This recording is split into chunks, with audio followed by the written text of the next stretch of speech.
They are the light of the nation. Over 5 million people and over 2 million voters. All eyes are on the ballot. Channels Television will engage the top contenders in a governorship debate like no other. Conversation on the issues that matter.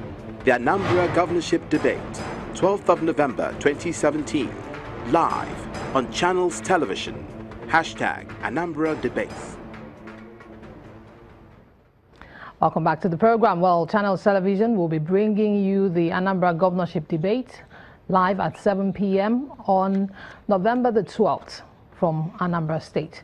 The key contenders will be there and the electorate will get to know their candidate better.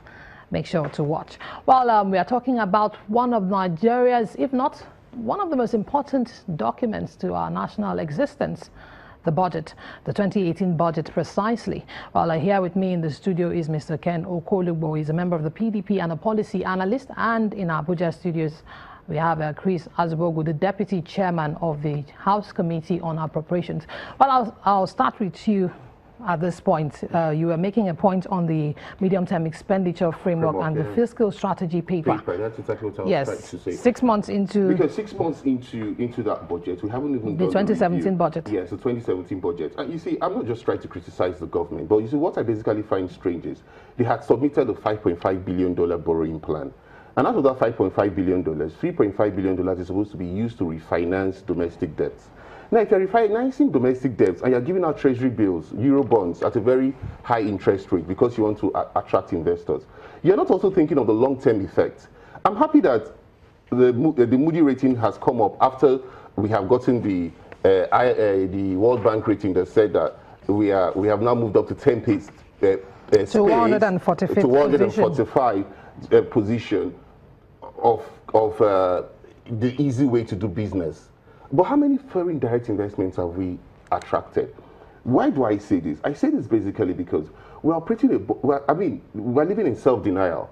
How can you use $305 to be the exchange rate and predicate 8.612 trillion on $305? When, if I'm traveling, I get my BT at 360 naira from the bank, everything is 360 naira. And even if I'm going to buy from the black market, it's 363 naira. But another today. So why would you use that difference of 55 naira without facing realities that all you're talking about, okay, now you're going to sell, or let's assume without considering, you're going to get $3.5 billion from issuing your euro bonds. Now you're going to refinance it and come to refinance domestic debt at what rate, 305? But Mr. Okolugbo, one of the issues that was raised was the calendar for the fiscal calendar. You know, moving back to the January to December budgeting as against what we've had, you know, from the May to May. I wouldn't have had any problem with that. This is part of the reason why I've looked at that budget. Is being I've looked at that budget. They didn't capture the liabilities of the 6 months to May in the 2018 budget. If they had captured those liabilities, he wouldn't even come to say he's appropriating 555 billion for the rest of the year. No, to the Ministry of Transport, for example. Because already we are behind time in delivering the Ibadan-Lagos Expressway, which the minister has been crying out for 25 billion. The 9.8 billion or 10 billion or 9.8 billion you have appropriated to the Mambila Plateau is not even in sight. The 10 billion that you have said you are appropriating to the Niger Bridge, the second Niger Bridge. All those things are things that government is a continuum. I mean, I've been in the executive, I've been a commissioner. You must look at the budget of the preceding year. Now, if you're going to end that budget in 6 months, as he's predicating, then you will capture those liabilities that you have there on the 2018 budget. But there's also been work. Because you're already borrowing beyond your capacity as far as I'm concerned. But the president has also said another 500 billion is going to be injected into capital projects. And of course, no, he said the 500 billion is special intervention program, which has to do with the issue of direct cash issuance for those 5,000 naira stipends that they have promised. And what he did was that 150 billion was allocated to that because they have had a shortfall, and the issue of the Empower program and the school feeding program, which already people are complaining has been a failure. So what I'm saying invariably is that those borrowings that you are going to do, which you have already put in 2017, and you are living in self-denial like in 2018 that those you're going to end it in 6 months, when you have only released 450 billion of the capital estimates of 2017 budget.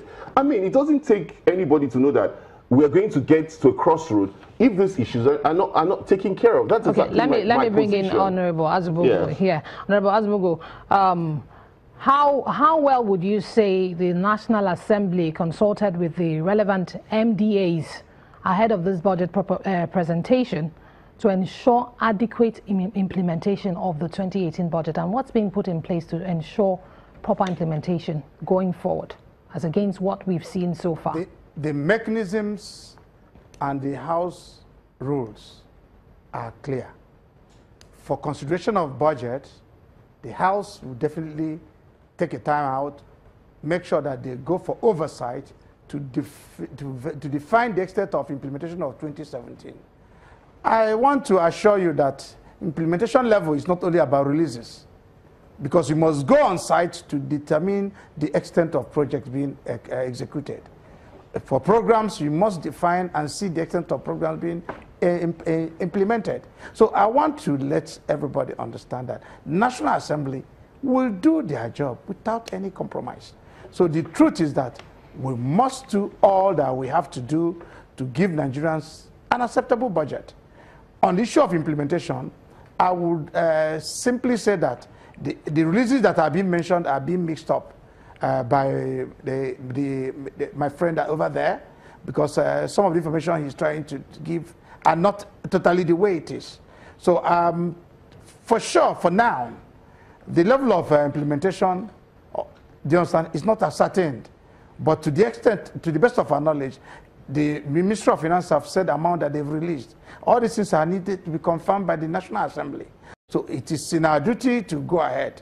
All right. Mr. President have done his constitutional duty by presenting the estimates to us. So my assurance to you is that it is when we go through the budget, when it's committed to committees, and we go through it in details and make sure we do the engagement that is needed. All right, thank you very much. Responding properly to it. And it's not about cherry picking all this, people trying to say things we have not gotten the proper in-depth knowledge. Mr. President just presented it 2 days ago. So by the time we receive the copies for individuals and to go to the committees, the National Assembly as a board. All right, thank you very much. I'm afraid I have to butt in here, Honorable Azubugo. Mr. Kolugbo, in 30 seconds, your final thoughts. I'm shocked that the Deputy Chairman of the Appropriation Committee would not even consider the medium-term expenditure framework and the physical strategy paper before he talks about considering the budget. It's quite disappointing. All right, thank you very much, Mr. Ken Okolugbo. It's always my pleasure. For joining us on the program, and Honorable Chris Azubugo, Deputy Chairman, Appropriations Committee, House of Representatives. Well, that's our show for tonight. Many thanks for being part of the program. I'm Imana Amawe. Bye-bye.